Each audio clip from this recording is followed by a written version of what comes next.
Richard and Amy, who collaborated to create the children's book called Bailey the Bushplane. And I'm excited to get to know each of you and learn more about the book and the series that we should be expecting. So hi. Hi. And welcome to the Sault Museum and the Stories of Northern Life podcast. Thank you. So to start, I'd love to get you both to introduce yourselves and tell us the role you played in putting this book together. Ladies first. My name is Amy Williams. I'm an artist here in Sault Ste. Marie. And Richard approached me about this storybook, and he said, I have this idea, and I wondered if you wanted to be a part of it. So I read through the story, and it was quite good. Last summer I sifted through, and we sort of divided up, what each page would look like, and I spent a lot of time at the Bushplane Museum, getting inspiration and learning about airplanes, and by September, October, I had illustrated about 20 little illustrations featuring all the different bushplanes. So cool. Yeah.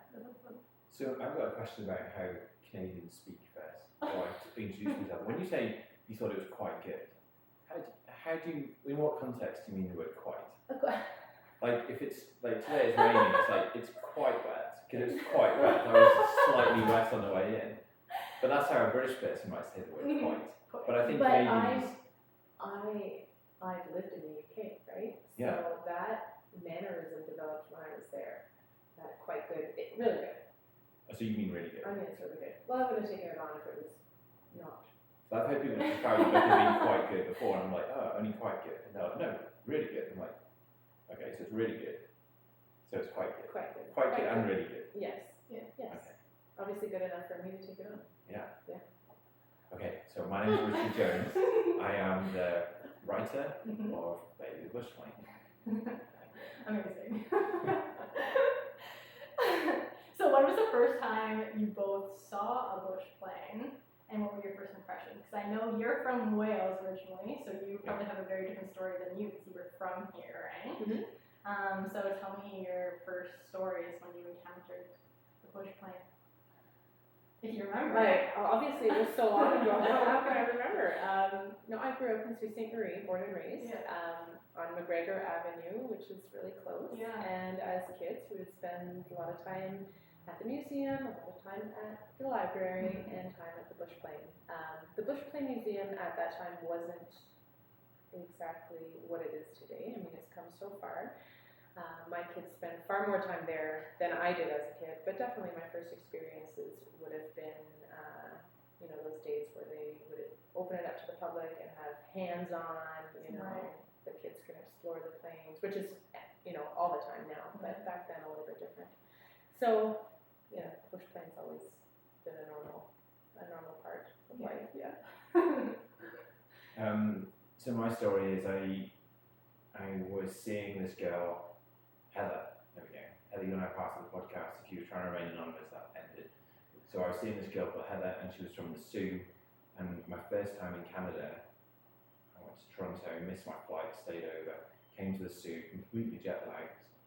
And I think my first full day in the Sault, my father-in-law, Heather's dad, Richard Greenwood, rushed us to the Bushplane Museum, and was very proud of it and loved it, and rightly so, because the Bushplane Museum is fantastic.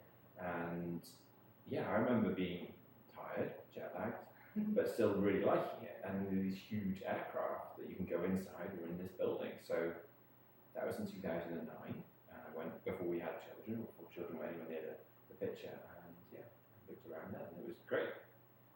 Yeah, very cool.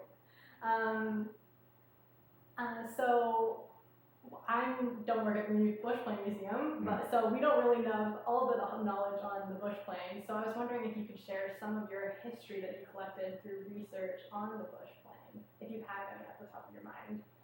Just some interesting facts or knowledge of the bushplane. I mean, I think it's when I started considering the concepts of these stories, I really wanted to root them in as much reality as possible, even though they're fictional characters who talk to each other. I think it's good to ground it in the truth. And so I did a ton of research on not just the de Havilland beaver, which is what Bailey is, but on all the bushplanes, and you get some really cool real life stories about them. The Norseman has got some stories. To be honest, I don't want to spoil future books by going into them too much, but the next book we plan to do is almost just telling how it happened with a take on it via these kind of humanized planes. And Bailey, who is a beaver, does have interchangeable landing gear. And you can see pictures. Some beavers do have wheels. They have floats like this. They have skis. And I think it's.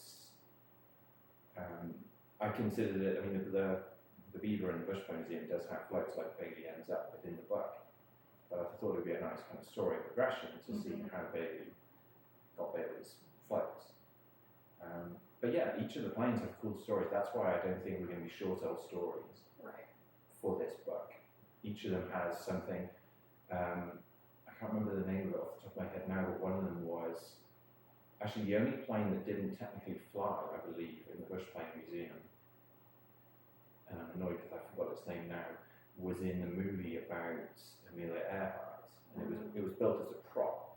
What is that? I can't remember the name for that. That's annoying, but sorry, people can write in and say you don't know anything about Bushplane. But it's in the Bushplane Museum. You can go and look at it, and it was in the movie about Amelia Earhart, and I think that's got a really cool story too. Yeah. Yeah. Great. Sorry, I can't remember what your original question was. Just any history you have about like planes that you did research on.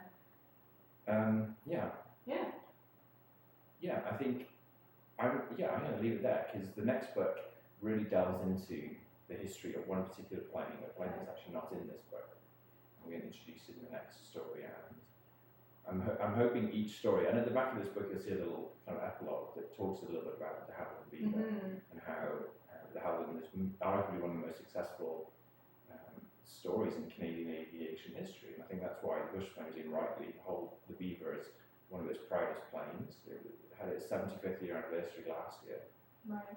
And it's an incredible aircraft. Yeah, lots of the planes are still in use, right?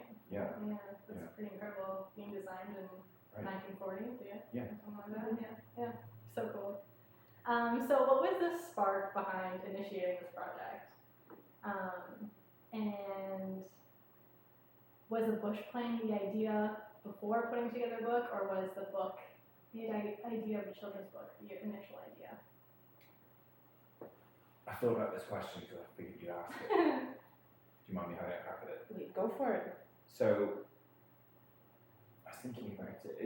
There's a long answer. I'll try and give you the medium answer because we've all got places to go today. But I think some of it stems back to a journey that a person has as a parent. And that's quite deep. But I'll explain what that means. I was thinking about this overnight. As a kid, you grow up, you do all the kids stuff like my kids and Amy's kids are doing right now. And that's your world. And then you grow up and you become a teenager and you forget about this stuff and you move on. Then you become an adult and suddenly you're living in London, getting drunk or having a nice time and going away, and you've forgotten anything about your childhood. And then suddenly you meet a person and you have kids. And you're living your best life, and you've suddenly got a nice job, and you've got all this freedom and spare money to go on holiday, and then you have kids, and it completely, within about 2 seconds, crashes you back down to earth, and all these memories that you haven't thought about for about 20 or 30 years suddenly reappear. I don't think I had thought about Thomas the Tank Engine, the book, in about 20 or 30 years, and then I had kids, and we decided we were always going to read stories to them every night. So we bought all these books, and people give you gifts, and you're like, oh my gosh, I've forgotten all about Thomas. And suddenly it's like all these memories that you had just appear. And I think that's a fairly emotional experience as a parent to suddenly get thrust back into a world where you're looking at it from the different side. You're now the parent, and you're seeing your kids. So on top of that, and we have read so many books. I mean, my eldest is 9. I think that's like 3,000 days, that's 3,000 bedtimes, and each time there's been a story. Now it's not different stories, so sometimes you read the same book over and over again. But I think as a parent, especially after 2 or 3 years of that, you get so immersed in that world that almost you forget, in a sense, that there are any other types of stories. And then you thrust into that or you add into the mix, go into the Bushplane Museum, and you see these large aircraft, and even the TV shows you watch and all the books you read have humanized animal, whatever the word is, humanized object, and you just walk in there. And it's almost, you get this kind of experience where the plane starts talking to you in a strange way, because that's just everything in your world right now. And I think I've been to the Bushplane so many times with my kids, and you mix in, I've read so many kids' books, and I think it's quite, and plus I just love stories. I like to try and write. I have written for a large amount of my life because I like that world. I think it's quite obvious in my mind that Baiely the Bushplane appeared and grew. Yeah. And how do you feel about it? Did I just talk nonsense then, or as a parent, what do you think about that? Absolutely. I feel like when you talk about that sense of returning to your childhood, but from the other perspective, I think is so accurate. It's this wave of nostalgia of happy times being read to, right? Yeah. And books that you would just spend hours looking at and I mean, not every child is lucky enough to have parents who do that for them, but that was very important to us as well. And obviously, the book was Richard's idea, but when he sent me the first draft and I read it through, I thought, hey, this is really great. Like Richard, we read all the time and different kinds of books, different styles, different stories. Some of them are terrible. Some of them are so bad. And then thinking, okay, well, this is published, available at the library. I've read this story from Richard, and it's great. It's quite good.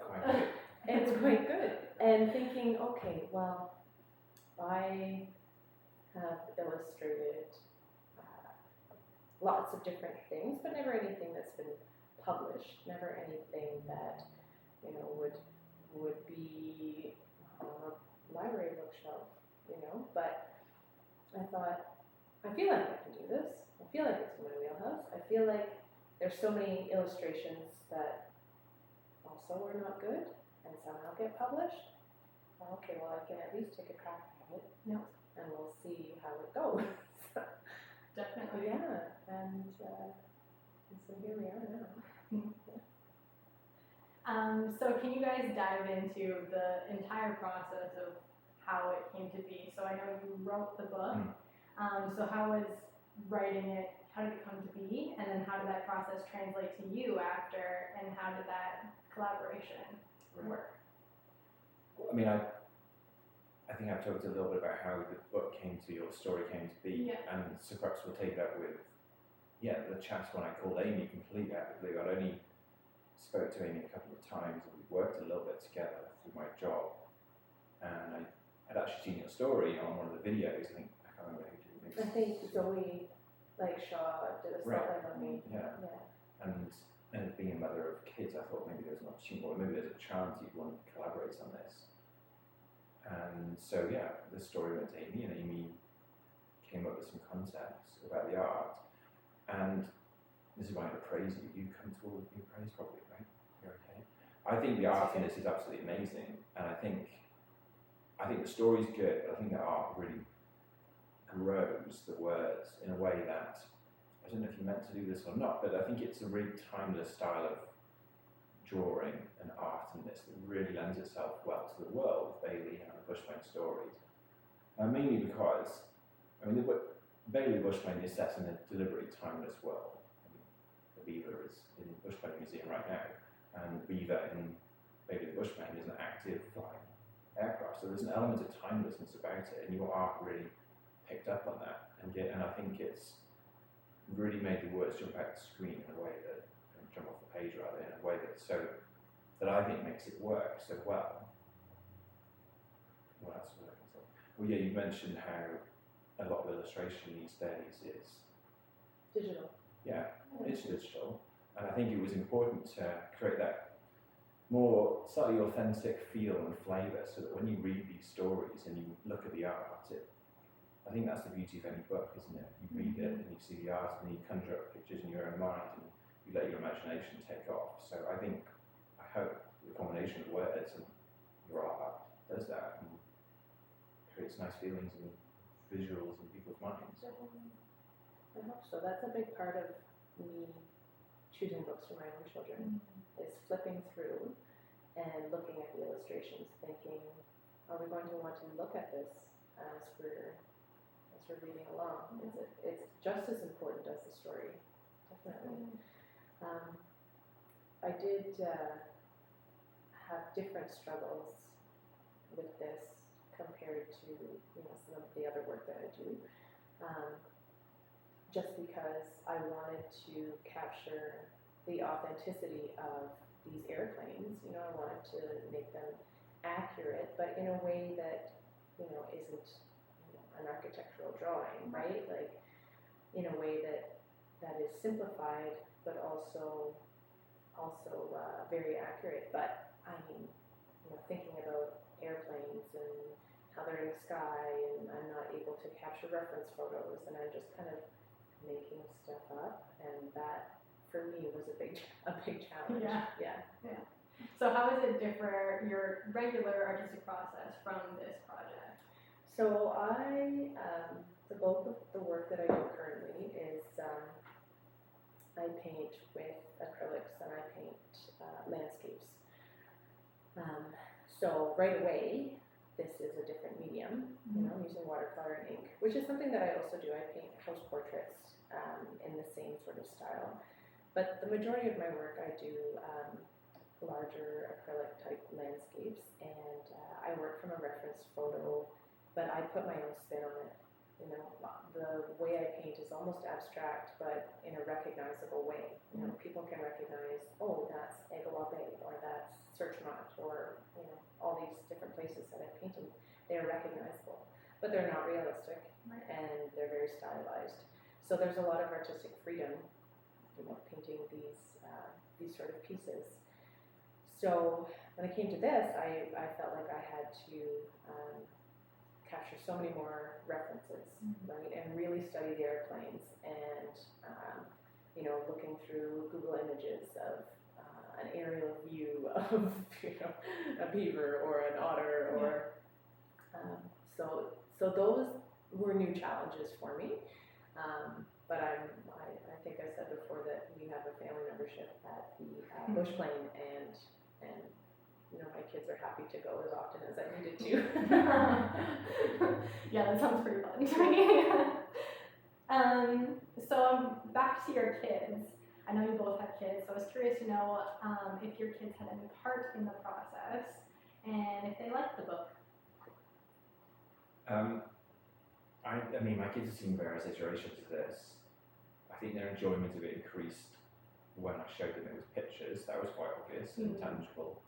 And a couple of weeks, I think, before we printed it and we were on one of the final drafts, I asked my eldest, I said, what do you think? And she kind of said, oh, I think it's just like a normal kid's book. And I felt like that was a pretty good compliment. I felt like, I was like, okay, I think we're ready. It seems to be a normal kid's book. Other than that, I mean, the fact that they had books read for them all their lives has played a huge part in that. And the other one, my youngest, Dylan, I think we were talking about Baiely the Bushplane at dinner table a couple of weeks ago, and he just interrupted us and said, why are we always talking about Bailey? I think you're obsessed by Bailey. Yeah, well, you're probably right there, buddy. That's how it's going to be for the next little while. It's going to be a different character. So they asked for a couple of books the other day, and I said, yeah, sure. And I told them the price, and they bought a bit, so they're not going to get any freebies. They think they might be. They got some stickers. Yeah. I said, yeah, you can use them yours, and if you have enough money, then you can buy some books to give to your friends. That's how that works. Absolutely. So initially, when Richard sent me the story, I said, okay, guys, we're going to sit down. I'm going to read you this story. There's no pictures, there's nothing. I said, just close your eyes and picture, what this story is about. So I read it to them, and they liked it with no pictures, no nothing, whatever. And then I started doing the illustrations, one by one, slowly, they started to pile up and appear, and the kids would say, "Oh, you've got another one done. What words go with this picture, Mom?" And so I'd have to read what section goes with it, and they're like, "Oh, I really like that one. That's really great. Okay, thanks, guys. That's wonderful." Mm-hmm. And so right before we did the final print, I read them a version with all the pictures, and they love it. I have a 9-year-old girl as well, and I have 7-year-old triplet boys who are obsessed with aircraft, with war, with trains, with guns, with anything historical. Right. So knowing, and when they've seen all these characters at the Bushplane, and we're walking around the Bushplane, and they can see from the illustrations who's who, and they don't call that's not a water bomber, that's Walter, right? Oh, and there's Jerry over there, right? They're not. This has become something that they're really excited about, and really they're quite proud of it too. Telling all their friends about it. Will you read it again? And how many times we've read it already? Then I'm like, okay, my oldest, she can read, so you can read it to your brothers. But yeah, my kids are certainly very proud of it as well. Like proud to, we did the book reading last weekend. They are sitting front row.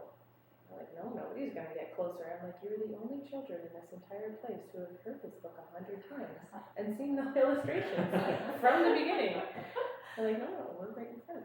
All 4 of them taking up prime real estate. But And I do want to apologise for my kids not being there for the reading. I later found out there was a scheduling miscommunication, and they were at the library at the same time as the book, and then they bounced in or about 12:15. Hey, have you done the reading yet?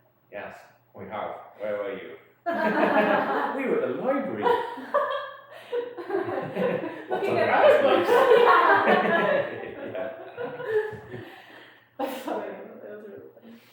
So what is the book level reading for people looking to purchase the book? What age level would you say? That's a good question. I mean, my kids have enjoyed it. I think the current age of our kids is probably between 7 and 10 is ideal. Yeah. But I mean, any baby, any toddler, anybody who can be read to would enjoy it. Mm-hmm. Certainly, even older kids would enjoy it. Certainly. Yeah. And I also writing it, I had a big mind for the parents who would ultimately be reading it and grandparents.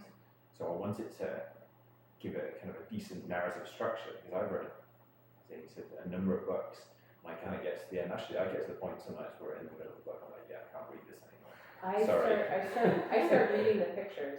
Yeah. What I do. I deviate from the text altogether. When we get one of those books, then I just look at the picture and make up my own words. Right. Yeah. So I'm trying to make it stand up as a book, Yeah. not just a kid's book, but a book that knowing that parents and grandparents will read, that has a pleasing beginning, middle, and end structure to it. So. Definitely. And the comprehension questions at the end gets the gears turning as well after the book, and also the history at the end too keeps it interesting for all. Yeah, I hope so. Yeah, definitely. Sparks more interest to learn more. Yeah. I think so. Definitely. It did for me. I was like, wow. Learn a few things. Learning some things. Yeah. So what's the lasting message you want to resonate with kids after reading the book? Like the prime. Bushplanes are cool. Yeah, I think that even though they're planes, they're trying to have human emotions. Yeah. And I think we'll hopefully get into this in future books. The planes are imperfect. They make wrong decisions. Yeah, they make mistakes just like humans do. And if you can learn from your mistakes, if you can, be a good person, sometimes doing the wrong thing but for the right reason, then that's okay. And as long as you improve and learn your lesson. Yeah, right. Yeah, I think that's a big feature Yeah. of this story and the future stories is that there's life lessons in there, and that kids can relate to. Oh well, this is what Bailey did. Yeah. But Bailey's going to continue to make mistakes. I can promise you that. Yeah. And the other planes will be imperfect too, and hopefully the kids can see that and go, yeah, I'm not perfect either, but this is who I am. Yeah. We all make mistakes, it's just how we learn from them, right? Yeah. So will we see Bailey again soon? Or is it gonna be you kind of said it was gonna be a different plane next? I think we'll wait and see. We'll see how people receive it, and we'll kind of take on some of the feedback. We have a number of stories written, and I think we have a plan for what our second book is.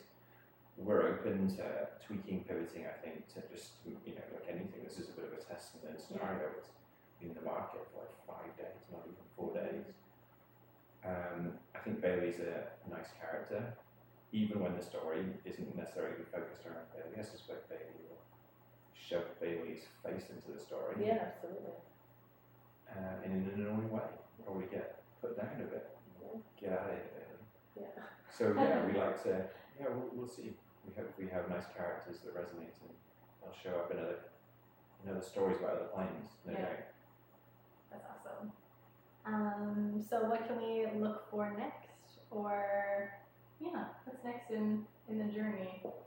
Well, it's a process to make a book. Yes. So it won't be one next big week. learning curve. Or that week after that. I think we just have to see a little bit how it does.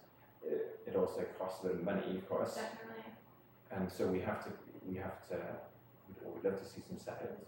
And I think fairly soon after we see some sales, and if we think it's a successful product, we would love to greenlight the next book and try it out this year. But I don't want to make any promises to that. But that would be a dream thing to do before the end of the year. And if we can get 1 or 2 out every year after that, that'd be great. But that's just It's Richard's been working on these stories for I don't know how long. Yeah. But he every now and then revisits the next one and looks at it again. And for me, it's an undertaking. I really have to buckle down and focus and do all the research and hang out at the Bushplane. And it could be worse places to be.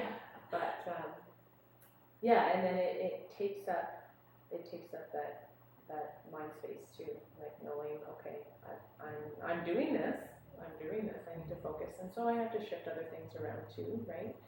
Lay off on some of the commission work that I can take on and some of the other personal projects, but it's still worth it. It's been wonderful. Yeah, it's pretty incredible to see like an end product. I'm sure come out after Yeah. all that time. Yeah. How long was the span of the project? Like how long from start to finish from you? trying to Creating think the idea. that first phone call we had. Was Probably about is. November. Yeah. Not last November, the one before. Okay. Yeah, that's a good 18 months before that. And I'd spent a few months kind of finessing the story and do some research around it, so probably about 2 years in the making. Really, yeah. And we wanted to, go through all the proper channels to have the Bushplane be on board with us, Right. and that kind of stuff takes time. Yeah. And but I feel like the next one would be a lot quicker since we, the first one we've got under our belt, and we know what to expect from each other, and so I feel like the next one would not be as time consuming. Yep. Yeah. Got it down pat now. We're experts, right? Yeah. So our first 5 days in, we are still have some twists and turns along the way. But how does it feel 5 days in? You guys are published. It feels good, yeah. Yeah. It's nice. It's nice to have it. And it's now slightly nerve-wracking, to be honest now, because we need it to, we need to see, right? If it's not quite as good as we think or whatever, then that's a bit of a risk, isn't it? It's a risk. But neither of us are probably afraid of taking risk. That's No, probably no. why we do what we do, and so you've got to be prepared to jump in a little bit and see how people water us, I guess. Yeah, and I feel like there are other things we can do to promote and to share, and I feel like those things we can organize, like library book readings, organize at the library, maybe